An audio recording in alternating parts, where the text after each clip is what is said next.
अभी तो पितामह गए हैं हस्तिनापुर में। जिस बेटी को, निषाद की बेटी को अपने पिताजी के लिए लेकर के गए,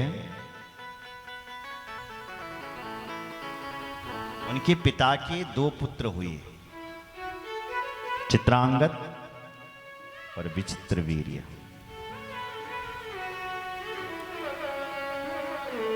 बालक जब बड़े हुए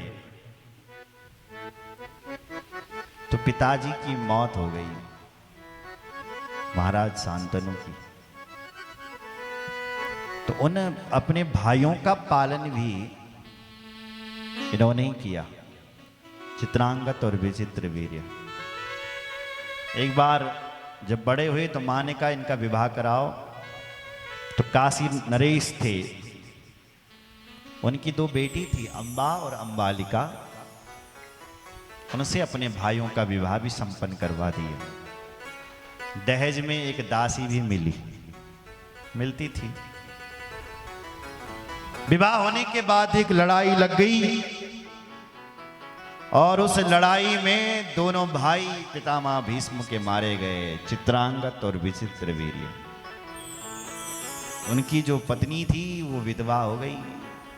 अब क्या होगा? हस्तिनापुर की गद्दी खाली बिल्कुल।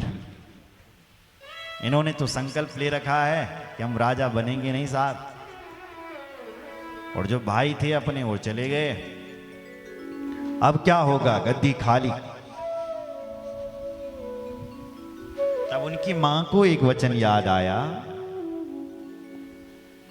और अपने बेटे से कहने लगी, हे पुत्र, विवाह से पहले मैंने एक पुत्र को जन्म दिया था।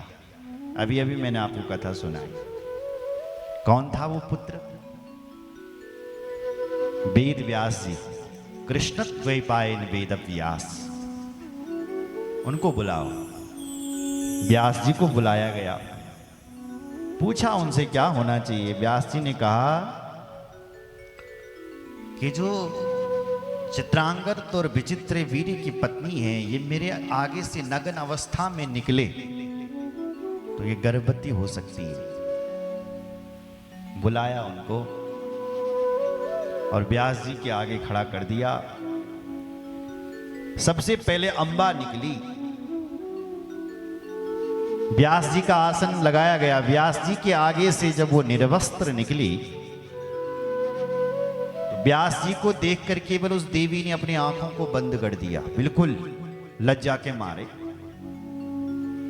तो उसके गर्भ से अंधा धृतराष्ट्र पैदा हो गया। सुन रहे? जब दूसरी देवी निकली, अंबालिका छोटी, वो व्यास जी के आगे से निर्वस्त्र निकली तो लज्जा के मारे उसने अपने, पीली पड़ गई बिल्कुल व्यास जी को देख करके। तो उसके गर्भ से पीलिया का मरीज पांडु पैदा हो गया। एक दासी थी, वो भी निकली तो वो निर्भीक खड़ी रही। तो उसके गर्भ से धर्मात्मा विदुर का जन्म हो गया। तो ये तीन भाई हो गए फिर, धृतराष्ट्र, पांडु और विदुर। धृतराष्ट्र जी के दो विवाह हुए। पहला विवाह गांधारी से और दूसरा विवाह सौबली से।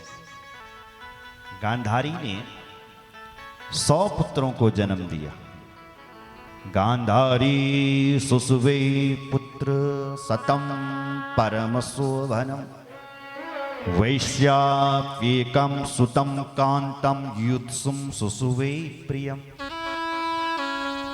गांधारी 100 पुत्रों को जन्म दे रही हैं, जिसमें से सबसे बड़ा दुर्योधन है, जो साक्षात कलयुग है। दूसरी उनकी पत्नी सौबली, इसने एक पुत्र को जन्म दिया जिसका नाम था युत्सु। जब महाभारत का युद्ध हुआ तो 100 के 100 मारे गए, एक भाई जिंदा रहा। कौन? युत्सु। कैसे जिंदा रहा?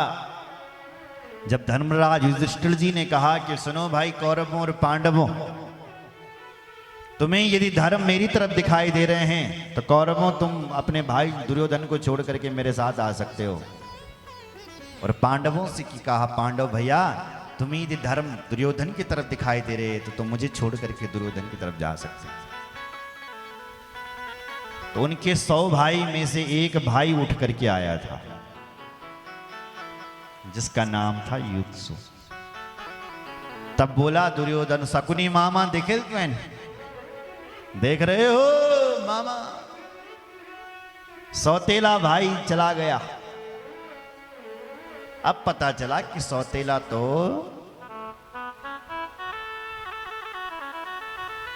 सौतेला ही होता है, चला गया। महाराज पांडु की भी 2 विवाह हुए थे, कुंती और माद्री से।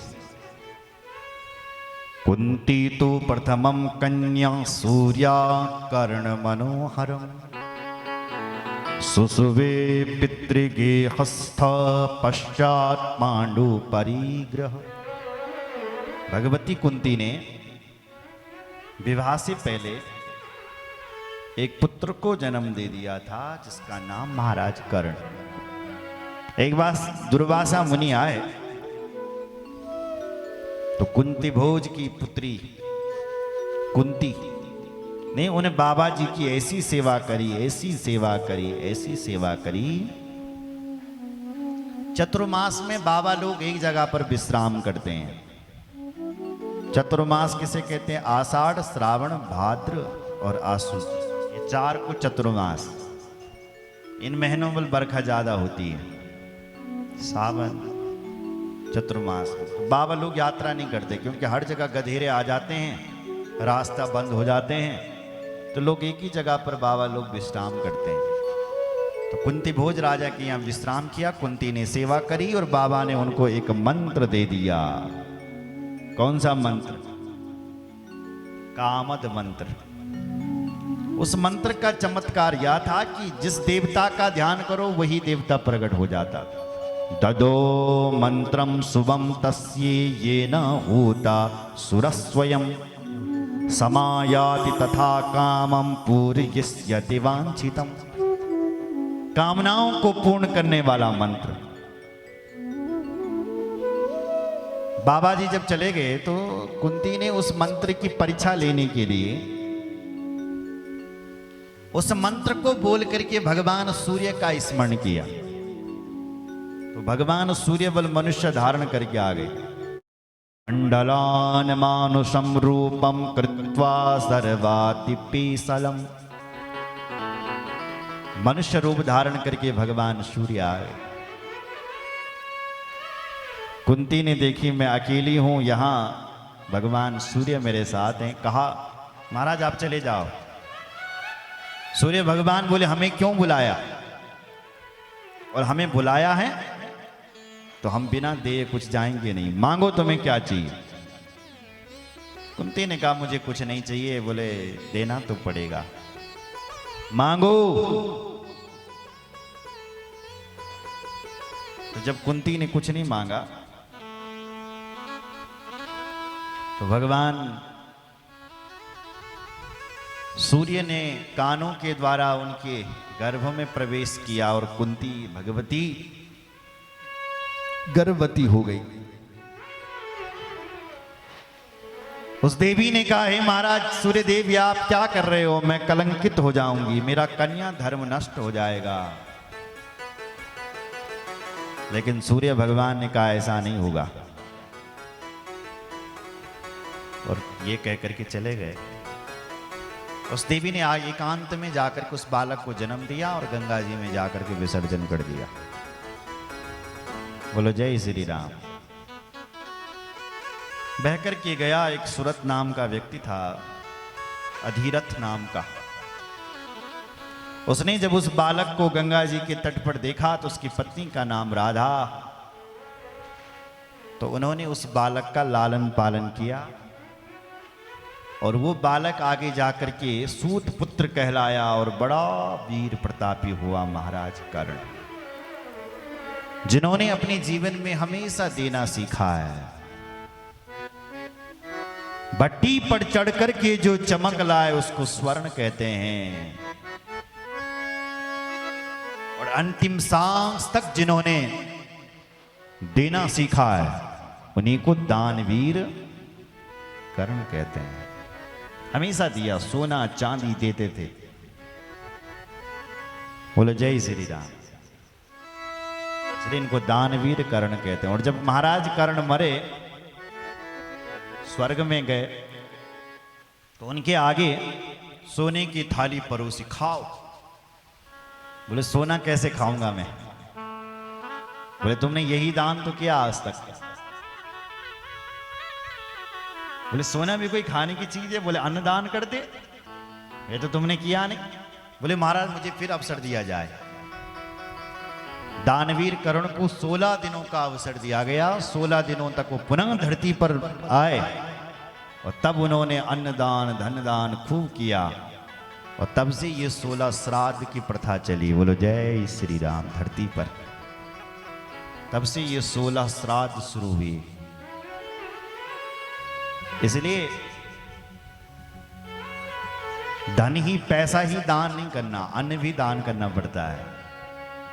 मुक्ति के लिए स्वर्ण दान किया जाता है। अगर आपका भोजन कम है तो आप नमक दान करें। अगर आप अपने चेहरे पर चमक लाते हो तो चांदी दान करें। सुन रहे हो? अगर आप दानों में सर्वश्रेष्ठ बनना चाहते हो तो गौदान करें। हर यज्ञ में गौदान किया जाता है। अच्छा, कैसी गाय का दान करना चाहिए? बाट ले आए तुम उनका कहता है दान दिन करेंगे हैं। भाटक दान न होने बल, भाटक का कि दान ना लिखो तो कैसा दान होता है गाय का? बोले पयसुनी तरुणी शील रूपा गुणों प्रपन्ना कपिला हेम श्रृंगी नान्यार्जिता रूप्य खुरा सुवत्सा दुकूल माला हरणा ददावह। कैसी गाय दान करनी चाहिए? पयसुनी, दूध देने वाली गाय। ऐसा नहीं कि तुमने बिना दूध वाला तो गाय दान ही नहीं होता है। दूध देने वाली गाय को दान करें। पयसुनी। बोलो जय श्री राम। दूध देने वाली। तरुणी, बुढ़िया गौड़ को दान भी न होंद बल। तरुणी गाय, जवान गाय, तरुणी। तरुणी शील रूपा, मारकड़े गौड़ को दान न होंद बल। कहें तुम उन सस्त मस्त लिया उठाई दे दो पंडित जी को। शील रूपा गुणों प्रपन्न, गुणी गाय।